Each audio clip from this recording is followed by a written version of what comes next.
நமஸ்காரம். நம்மை யார் காப்பாற்றுவார்கள்? எது காப்பாற்றும்? என்ன திடீரென்று கேட்கிறேன்னு பார்க்கிறீர்களா? நாம் நினைப்பது காவலாளர்கள், காவல்துறை,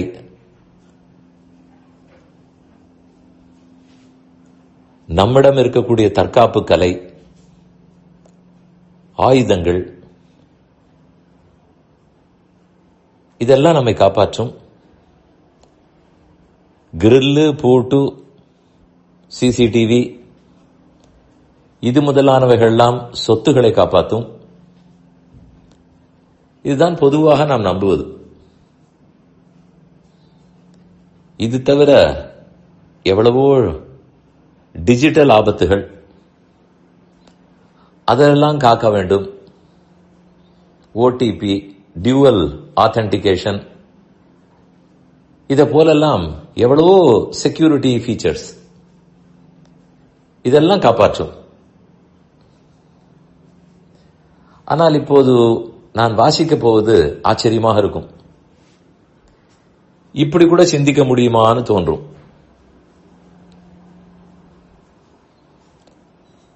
ராமன் காட்டுக்கு புறப்படுகிறார். கூடவே சீதையும் லக்ஷ்மணனும். ஒவ்வொருத்தரிடமாக விடை பெற்றுக் கொள்ளுகிறார்கள்.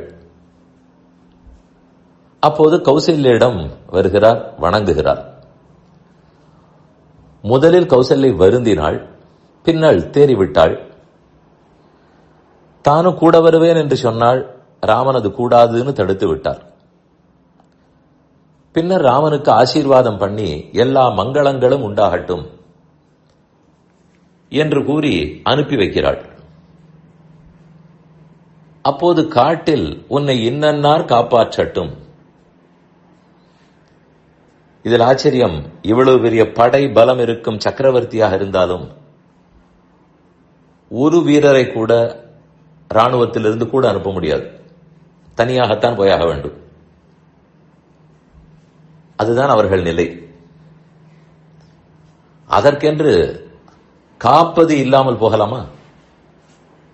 ஆள் அனுப்பாவிட்டாலும் காப்பாற்றித்தான் ஆக வேண்டும். அவள் வரிசையாக ஒரு 15 ஸ்லோகங்கள்,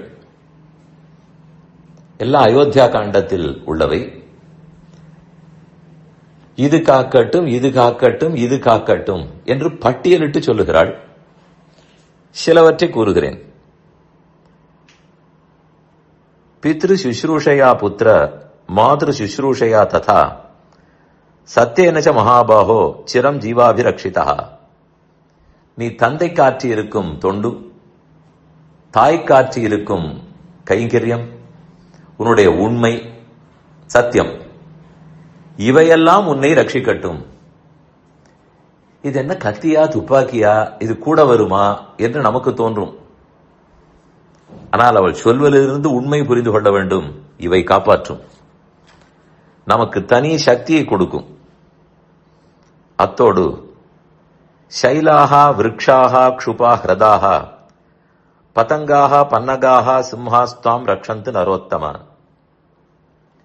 மரங்கள், மலைகள், குளங்கள், பூச்சிகள், பறவைகள், சிங்கம், இவையெல்லாம் உன்னை காப்பாற்றட்டும். ஆகாசத்தில் இருக்கும் விஸ்வே தேவர்கள், மருத்துங்கிற காற்று, ரிஷிகள், தாதா விதாதா, பூஷா பகன் அரியமா, 8 திக்குக்கு இருக்கும் லோகபாலர்கள், இவர்களெல்லாம் உன்னை ரட்சிக்கட்டும். 6 ருத்துக்கள், வசந்த ருத்து முதலான ருத்துக்கள், அனைத்து மாசங்கள், ஆண்டுகள், நாள், முகூர்த்தம், மணி நேரம், இவையெல்லாம் காப்பாற்றட்டும். வேதங்கள் உன்னை ரட்சிக்கட்டும், ஸ்மிருதிகள் உன்னை ரட்சிக்கட்டும், தர்மமே உன்னை காப்பாற்றட்டும். ஸ்கந்த கடவுள், நாரதர், சித்தர்கள், 8 திக்குகள் அனைவரும் ரட்சிக்கட்டும்.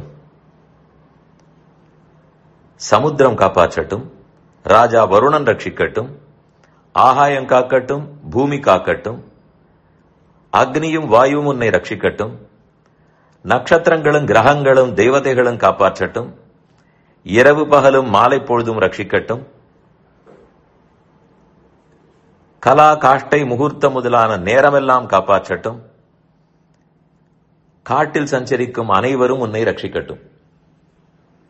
இப்படியே பட்டியலாக படித்து எதெல்லாம் நமக்கு ரொம்ப ரிமோட்லி தொடர்புடையவை, நமக்கு அவைகளுக்கு என்ன சம்பந்தம்னு நினைக்கிறோமோ அது அத்தனையும் தான் நம்மை காக்க போகிறதுன்னு சொல்லுகிறாள்.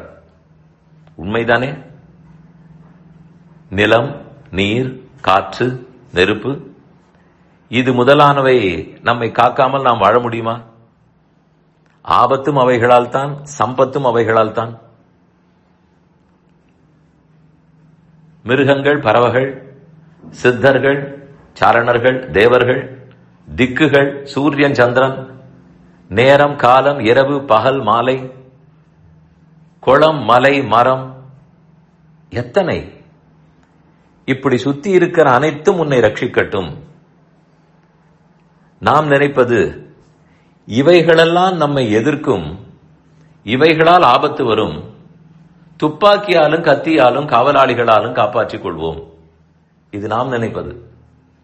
ஆனா அவள் நினைத்தது, இவர்களையே வேண்டிக் கொண்டால், நல்லவனாக நடந்தால் இவர்களே காக்கப் போகிறார்கள், நான் ஏன் மற்றொன்றை தேட வேண்டும்? மேலும் வெள்ளம் வர வேண்டும், வந்ததென்றால் நாம் எதை கொண்டு காப்பாற்றிக் கொள்ள முடியும்? பூகம்பம் வந்தால் எதை கொண்டு காப்பாற்றிக் கொள்ள முடியும்? 8 திக்குகளும் என்னை எதிர்த்து வந்தால் என்னை காப்பாற்றிக் கொள்ள முடியுமா? இயலாத வேலை.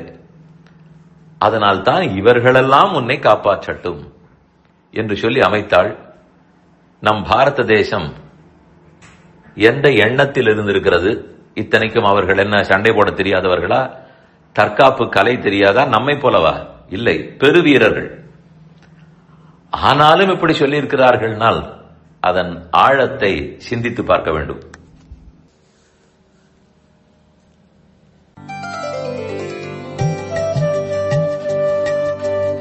இந்த என் பணி ஆடியோவை உங்களுக்காக வழங்கியவர் வேலுக்குடி ஸ்ரீ கிருஷ்ணன் சுவாமி. இந்த ஆடியோவை தினமும் உங்கள் மொபைலில் பெற கிஞ்சித் என் பணி KINCHITENPANI என்ற ஆப்பை கூகுள் பிளே ஸ்டோரிலோ அல்லது ஆப்பிள் ஐ ஸ்டோரிலோ டவுன்லோட் செய்து கொள்ளவும். தினம்தோறும் இது போன்ற உபன்யாசங்களை கேட்டு மகிழவும்.